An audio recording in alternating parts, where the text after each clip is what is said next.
How to import data from Excel into Microsoft Project. Quick and easy.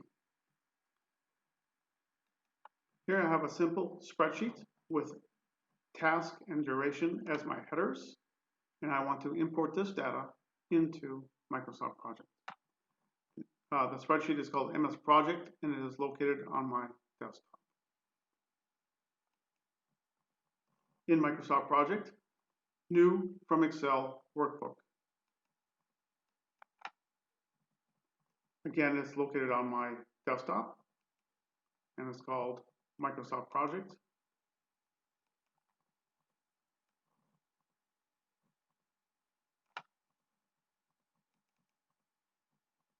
The Project Import Wizard dialog box pops up. Next.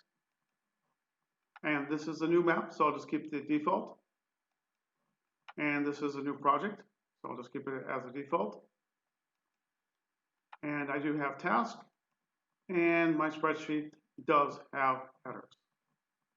Next, I will have two workbooks on this spreadsheet, so it's located on please. And I'm going to call this name.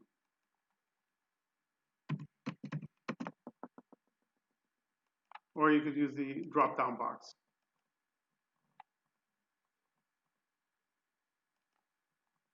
And next.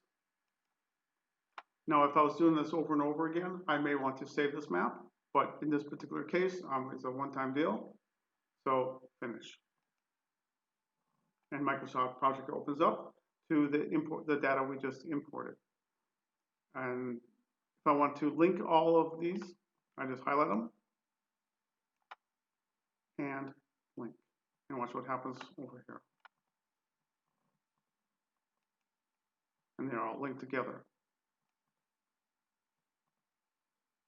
How to import data from Excel into Microsoft Project.